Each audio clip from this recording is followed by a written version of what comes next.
Hi students, जय हिंद। है ना। आज आपको मैं क्लास में जो पढ़ाने वाला हूँ वो त्रिकोणमिति के बारे में पढ़ाने वाला हूँ। और त्रिकोणमिति यानी ट्रिग्नोमेट्री से रिलेटेड कंपटीशन पेपर में काफ़ी ज़्यादा क्वेश्चंस आते हैं।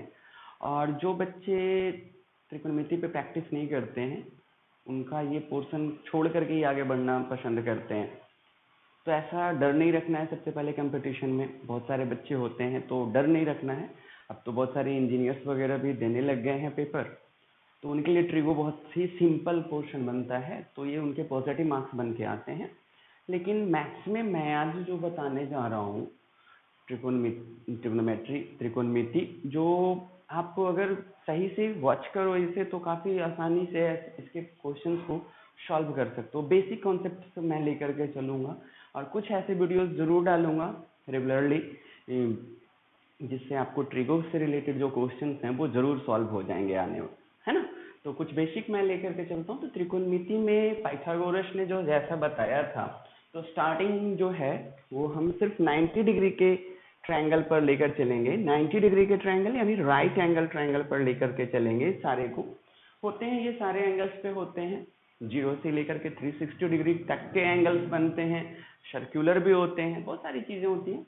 फिर हम एक देखते हैं कि नॉर्मली आज की क्लास में हम 90 डिग्री की ट्रायंगल पर यानी राइट एंगल ट्रायंगल पर जो क्वेश्चन वेस्ट होते हैं उससे मैं रिलेटेड कुछ बता रहा हूँ। देखो, ये राइट एंगल ट्रायंगल है और मैंने ये बनाया है 90 डिग्री का। मैं ट्रायंगल ले लेता हूँ ए, बी और सी। इसमें मैंने एंगल बी को जो है वो 90 डिग्री किया। अब हम लोग जानते हैं कि त्रिभुज के तीनों कोनों का योग जो होता है वो 180 होता है। तो sum of the all angles in a triangle equal to 180 degree होता है। Angle A plus angle B plus angle C equal to 180 degree होता है, ऐसा हम लोग जानते हैं। तो अब हम देखते हैं कि एंगल बी अगर 90 डिग्री है तो बाकी के दोनों जो एंगल्स होंगे यानी angle A and angle C, ये दोनों एक्यूट एंगल होगा यानी कि न्यून कोण होगा, है ना। ये दोनों जो है वो न्यून कोण होगा, एक्यूट एंगल होगा। अब देखते हैं इसमें। अब इसके साथ ना कुछ रिलेशंस बताए गए हैं बेसिकली जो ट्रिगो के क्वेश्चंस आते हैं। मैं सीधा क्वेश्चन पे आऊंगा, ज्यादा उतना भी बेसिक में कुछ नहीं करता है, कहानियां नहीं करता हूं मैं सीधे क्वेश्चन पर आता हूं। देखता हूं कि आखिर क्या होता है। क्वेश्चंस पर भी नहीं, थोड़ा सा बेसिक क्लियर कर करके क्वेश्चन पे आऊंगा ताकि आप लोग आसानी से इसे सॉल्व कर सकें। देखो, अगर मैं किसी भी चीज पर खड़ा हूं, किसी चीज पर भी खड़ा हूं तो वो वाला जिस पर मैं खड़ा रहता हूं ना, तो उसे हम लोग बेस कहते हैं। जस्ट लाइक अगर मैं बीसी पर खड़ा हूं, जस्ट लाइक बीसी पर खड़ा हूं और सी पॉइंट पर हूं मैं, तो यहां से जो सामने का एंगल बनेगा यानी सामने का जो साइड होगा, अगर सी पर मैं स्टैंड हूं तो ये बनेगा, है ना। सामने वाला साइड ये होगा यानी ए बी।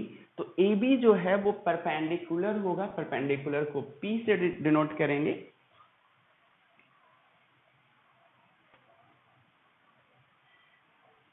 है ना, परपेंडिकुलर होगा। देखो, मैंने बताया कि जहां मैं खड़ा रहूंगा उसके सामने वाला जो साइड होगा, सामने वाली जो भुजा होगा वो वाला क्या कहलाएगा? परपेंडिकुलर, जिसे हिंदी में लंब कहा जाता है। और शॉर्ट फॉर्म में हम पूरे ट्रिगो में इसे पी से पढ़ेंगे। और जिस पर मैं खड़ा रहता हूं यानी कि जिस भुजा पर मैं खड़ा हूं, जहां खड़ा हूं, वो बेस कहलाता है। बेस यानी कि आधार, बेस यानी आधार, और इसे हम लोग बी से डिनोट करेंगे, है ना। ये पूरे ट्रिग्नोमेट्री के चैप्टर में बेस को मैं बी से डिनोट करूंगा। और इस ट्रायंगल का जो सबसे लॉन्गेस्ट साइड होगा, जो सबसे ज्यादा लॉन्गेस्ट साइड होगा यानी सबसे बड़ा जो साइड होगा, वो कहलाता है हिंदी में कर्ण और इंग्लिश में हाइपोटेनियस। हिंदी में कर्ण और इंग्लिश में हाइपोटेनियस। और इसे एच से डिनोट करते हैं, ठीक है। ये आप लोगों को समझ में आ रहा होगा, ठीक है।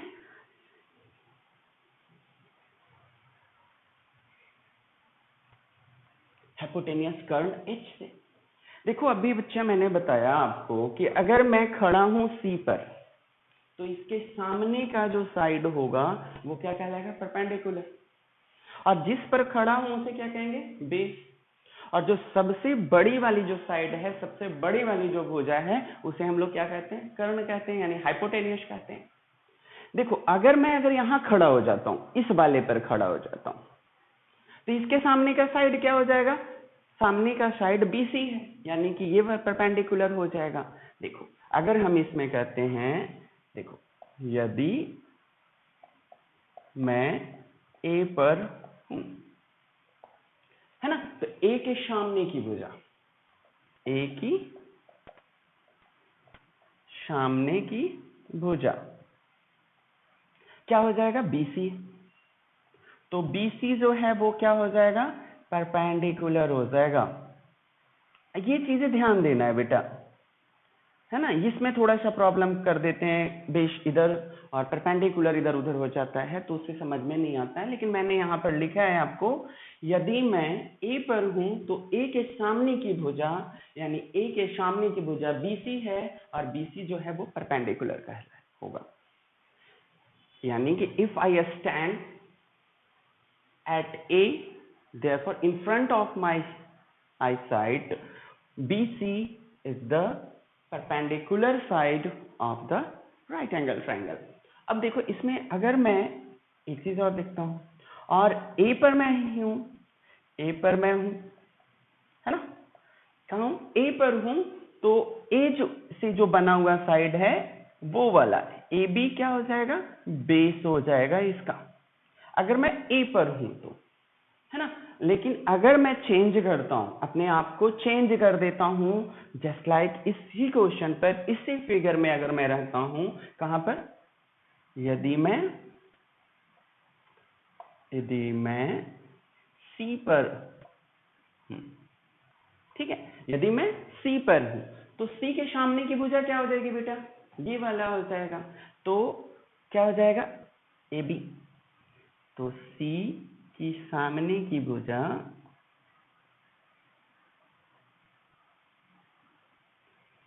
AB है, therefore AB जो है वो क्या हो जाएगा, परपेंडिकुलर हो जाएगा, है ना। इसे मैं P से डिनोट कर देता हूं।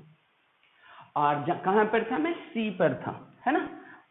और इसका सेकंड जो पार्ट मैं बना रहा हूं, वो अगर C पर हूं तो बेस क्या हो जाएगा, बेस जिस पर हूं, यानी BC जो है वो बेस हो जाएगा। देखो कंफ्यूजन यही 2 पॉइंट पर है कि कहां पर मैं हूं।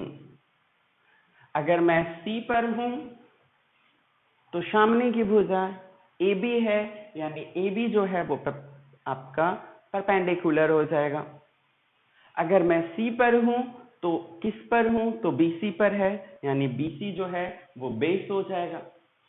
और जस्ट अगर मैं A पर हूं तो इसके सामने की भुजा क्या हो जा रहा है, BC है, तो BC परपेंडिकुलर हो गया। और उसके बाद मैंने बताया कि A पर अगर मैं खड़ा हूं तो मेरा बेस क्या हो जाएगा, AB हो जाएगा। ये थोड़ा सा इंटरचेंज हो रहा है, बट बस मेरे खड़े होने से। और तीसरा जो इसका साइड है, ये दोनों साइड्स जो है आपस में चेंज हो सकता है। कैसे चेंज होता है, बेसिक मैंने आपको बता दिया। और तीसरा मैंने अभी इसमें बताया कि जो सबसे बड़ी वाली भुजा है, सबसे बड़ी वाली भुजा, ये तो फिक्स रहेगा, ये चेंज नहीं करता है। सबसे तीसरा वाला जो मैं पढ़ा रहा हूं, सबसे बड़ी वाली जो भुजा है, यानी सबसे बड़ी वाली जो साइड है वो है इसमें AC। और ये हमेशा, चाहे मैं यहां खड़ा रहूं या यहां खड़ा रहूं, इसकी सबसे बड़ी भुजा तो AC ही है। और AC जो है वो क्या कहलाएगा, कर्ण कहलाएगा, यानी हाइपोटेनियस कहलाएगा। आई थिंक मेरे ख्याल से ये वाला स्टेप आपको समझ में आया होगा, है ना। अब देखते हैं, इससे थोड़ा सा आगे मैं बढ़ता हूँ और देखता हूँ कि क्या है, अब इससे रिलेटेड क्या क्या है वो मैं पढ़ता हूँ। आ रहा है समझ में, आराम से देखो, बेसिक है ये वाली टॉपिक। अगर आपका क्लियर है तो आगे के ट्रिगो के क्वेश्चंस धीरे धीरे आ जाएगा। कुछ क्लासेस, कुछ टॉपिक मैं बताऊंगा, कुछ क्लासेस मैं दूंगा जिसमें आगे के क्वेश्चंस क्लियर होता चला जाएगा आप लोगों को।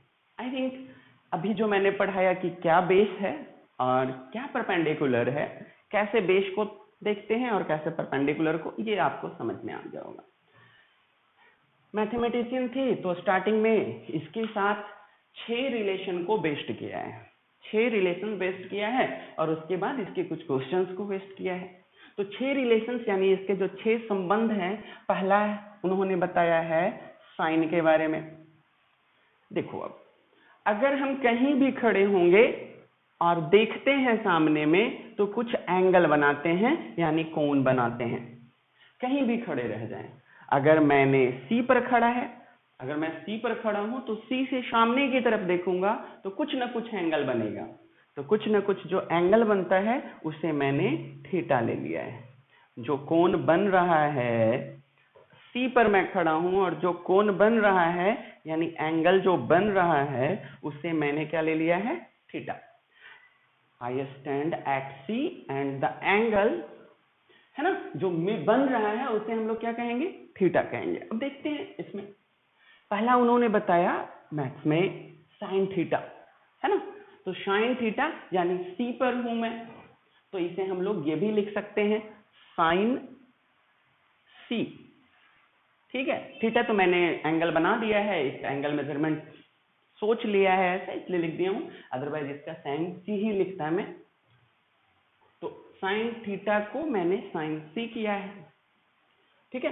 तो अब इसका रिलेशन है जो P और H का है, ये याद रखना है हमें, P और H याद रखना है यानी परपेंडिकुलर और बेस याद रखना है। तो आप अब इसमें से देखो हम कहां पर है, थीटा पर है या फिर C पर है। तो C के सामने की भुजा परपेंडिकुलर कहलाता है, तो परपेंडिकुलर क्या होगा, AB। और H यानी जो सबसे बड़ी वाली भुजा है, तो सबसे बड़ी वाली जो भुजा है वो क्या है, हाइपोटेनियस। हाइपोटेनियस मीन्स AC है। आई थिंक ये वाला चीज आपको समझ में आया होगा। अगर इसी में मैं एक चीज चेंज करता हूं, साइन, अब देखो मैंने कर दिया क्या, इसे थीटा कर दिया था और इसे मैंने अल्फा कर दिया है, ये ए वाले को। तो साइन अल्फा अगर मैं लिखता हूं तो ये क्या हो जाएगा, साइन ए। ये सेम रहेगा बेटा, ये आप इस पर ध्यान देना है, इस पर नहीं, क्योंकि ट्रायंगल का नेम चेंज करेगा ये चेंज कर जाएगा। इस पर ध्यान देना है, ये जो सर्कल मैंने किया है इस पर, ये तो सेम रहेगा, सेम है क्योंकि साइन है ना। तो P बाई एच, अब हमने बताया था कि जिसके सामने का जो साइड होता है वो परपेंडिकुलर होता है, तो A के सामने की साइड क्या हो जाएगा, BC, देयरफॉर परपेंडिकुलर हो गया BC बटे में H यानी AC। क्लियर है, मेरे ख्याल से यहां तक क्लियर होगा। साइन थीटा ही मैंने अभी पढ़ाया है। अब इसी के कुछ प्रॉपर्टीज मैं पढ़ रहा हूं। तो साइन थीटा जिसने बताया तो इसका इनवर्स बता दिया। इनवर्स को रेसिप्रोकल भी हम समझ सकते हैं, यानी कि इसका उल्टा। तो साइन का जो इनवर्स बताया वो कॉसेक बताया है। क्या बताया, कॉसेक। तो कॉसेक थीटा मैं ले लेता हूं बिकॉज आई स्टैंड एट सी, है ना, क्योंकि मैं सी पर खड़ा था तो थीटा वहां पर एंगल लिखा हूं मैं, तो थीटा लिख देंगे। तो cos थीटा इक्वल टू क्या हो जाएगा, इनवर्स। इनवर्स का मतलब होता है व्युत्क्रम। व्युत्क्रम को अगर नहीं समझ पा रहे हो, हिंदी अगर टफ लग रहा है तो इसको उलट दो, उलटना कहते हैं व्युत्क्रम का मतलब, यानी ये क्या हो जाएगा, h अपॉन में p। h अपॉन में p, तो h क्या है, तो भाई किसी भी राइट एंगल ट्रायंगल में तो h एक ही होगा यानी हाइपोटेनियस AC। एंड P क्या होगा, तो हम देख रहे हैं थीटा, तो थीटा के सामने वाला P है यानी P जो है वो AB है। क्लियर है, देखो इसका उल्टा है, आ गया ना, ये मैं पढ़ा रहा हूं। अब ये मैं बार बार नहीं अल्फा वाला बताऊंगा कि कॉसेक अल्फा क्या होता है, चलो एक और मैं बता देता हूं। कॉसेक अल्फा, अब सोच सकते हो ये तो आपका क्या है, ये वाला फिक्स होता है, तो इसमें भी ये वाला फिक्स है, h बाई पी ही होगा कॉसेक का, बिकॉज ये क्या है, इनवर्स है किसका, साइन का। अब इसमें क्या हो जाएगा, h बाई पी ही होगा। लेकिन अब देखो अल्फा से h तो डेफिनेट है कि वही है, फिक्स है, और अल्फा से पी, तो अल्फा के से पी यानी अल्फा के सामने वाला साइड देखना है हमें, परपेंडिकुलर कौन सा हो जाएगा, बी सी हो जाएगा। ये यहां तक आई थिंक समझ में आ रहा होगा आप लोगों को। मैंने एक पढ़े होगे कि जो नंबर है अगर उसके इनवर्स से या रेसिप्रोकल से मल्टीपल कर देते हैं तो हमारा आंसर क्या आ जाता है, 1 आ जाता है। जैसे कोई मैंने नंबर लिया है x और इसका रेसिप्रोकल क्या हो जाएगा बेटा, 1/x, तो x और x कट जाएगा तो आंसर क्या आ जाएगा, 1। ये बेसिक अलजेब्रा है, बेसिक है। तो उसी पर अगर मैं यहां चलता हूं तो इसका थर्ड रिलेटेड फॉर्मूला आ रहा है। देखो हम समझा रहे हैं, ज्यादा मैं फॉर्मूला नहीं बताऊंगा, कुछ ही फॉर्मूले हैं उसी का यूज करते हैं और कैसे उसका यूज करना चाहिए ये मैं पढ़ा रहा हूं आप लोगों को, है ना। तो साइन थीटा अगर मैंने लिखा है तो इसका अब हम देख लेते हैं इनवर्स यानी रेसिप्रोकल, यानी 1/cos थीटा इक्वल टू क्या लिखेंगे, 1 होगा। क्लियर है यहां तक। और इसी से फोर्थ वाला मैं कर सकता हूं, ये मैंने फर्स्ट ये सेकंड कर दिया था, इसी का पार्ट इंपॉर्टेंट है। साइन, सिर्फ साइन को हम पढ़ा रहे हैं अभी, तो साइन का उल्टा कॉसेक, और फिर मैंने पढ़ाया इस अलजेब्रा वाले बेसिक पर sine theta into 1/cosec theta equal to 1। अगर ये दोनों को मल्टीपल कर देते हैं, है ना, अब हम ये भी लिख सकते हैं sine theta equal to 1/cosec theta, sine theta into equal to क्या हो जाएगा, 1/cosec थीटा होगा।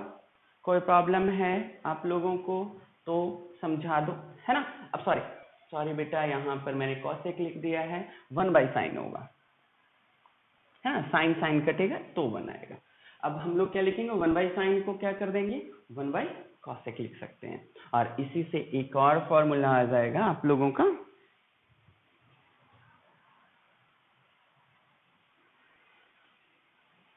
वो है इसी से रिलेटेड है। क्या कर सकते हैं, sine theta into cosec theta, तो क्या हो जाएगा, 1 हो जाएगा।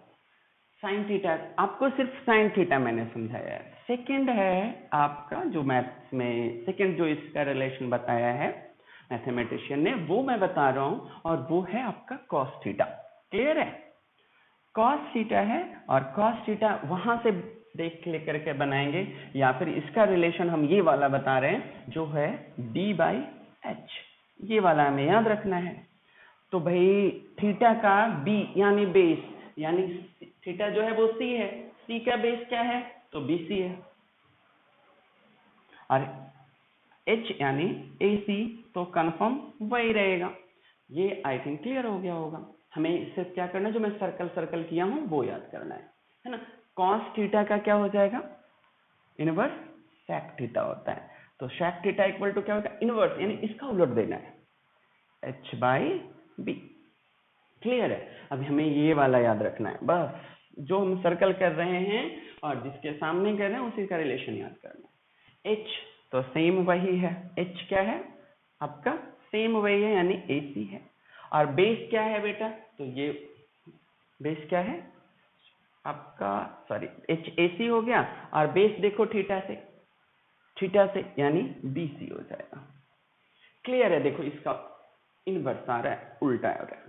आराम से पढ़ो, कोई दिक्कत नहीं है, कोई फास्ट नहीं है, ऊपर वाले के साथ ही चल रहे हैं। तो ये इसमें भी क्या हो जाएगा, cos theta into 1/cos theta equal to cos theta cut यानी 1। तो अब हम देख रहे हैं इससे cos थीटा का, तो अब देखो इसका इनवर्स से अभी मैंने पढ़ाया था cos थीटा, तो 1/cos थीटा को क्या लिखते हैं हम लोग, sec थीटा, है ना, into sec theta equal to 1। ये देखो एक ही से फॉर्मूले बनते चले जा रहे हैं, समझ में आ रहा है आप लोगों को। अब इसी से हम लोग एक और कर लेते हैं, cos theta equal to 1/sec theta.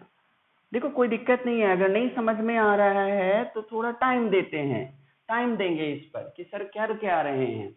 Sir ने सिर्फ इतना ही किया है कि साइन थीटा का उल्टा कॉसेक बताया है और साइन का रिलेशन p/h बताया है, ये वाला।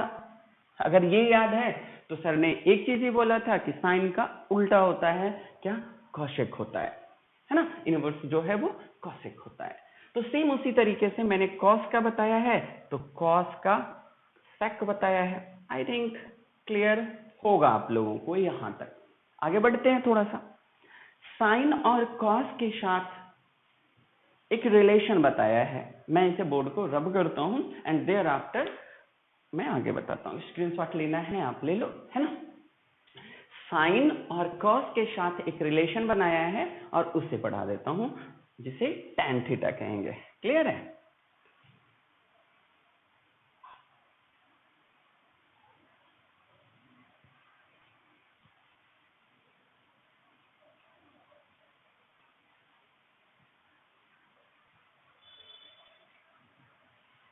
आराम आराम से पढ़ना है, कोई जल्दीबाजी नहीं करना है। मेरे अगर 5-6 वीडियो 7 वीडियोस देख लोगे आपको क्लियर समझ में आने लगेगा कि ट्रिगो के क्वेश्चंस मैं कर सकता हूं। ये बेसिक है, छोटे मोटे पेपरों में अगर बैठोगे तो ये वाला आज की क्लास काफी सपोर्ट करेगा। और थोड़े बड़े पेपर में बैठने के लिए तो बड़ा वाला जानकारी भी रखना पड़ेगा, बड़ा वाला जान हमें समझना पड़ेगा। तो जब तक अगर हम बेस नहीं करते हैं तो क्या होता है कि हम आगे समझ नहीं पाते हैं। पहला क्या है ना कि ये 10th में डायरेक्ट अगर हम देखते हैं तो सीबीएसई पैटर्न में 10th क्लास में ये डायरेक्ट मिलता है और सारे बच्चे 10th करके ही कंपटीशन देने आते हैं। तो वो सोचते हैं यार ट्रिगो तो मैंने पढ़ा था 3-4 साल 5 साल पहले, क्या था, सिंपल था, ये तो जो सर पढ़ा रहे हैं आज की क्लास का ऐसे ही पढ़ा रहे हैं, ये वाला हमारा कंप्लीट है ना। तो चलो कंप्लीट है तो अच्छी बात है, हम थोड़ा सा आगे बढ़ते हैं और थोड़ा सा बेसिक बताते चलेंगे, है ना। तो कंप्लीट है तब तो बेस्ट है, और अगर कंप्लीट नहीं है तो उसको देखते हैं, थोड़ा सा 10 मिनट देख लेंगे क्योंकि इससे रिलेटेड कुछ क्वेश्चन आएंगे, है ना। कुछ में मैं डायरेक्ट करूंगा तो फिर आप उसी में उलझे रहोगे, सर ने ऐसे कैसे कर दिया। तो अगर आप रेगुलर इसको वॉच करते हो और देखते हो कि सर ने बेसिक क्या बताया था तो आप आसानी से कर सकते। तो मैंने अभी पहला पढ़ाया है क्या, साइन थीटा, और दूसरा पढ़ाया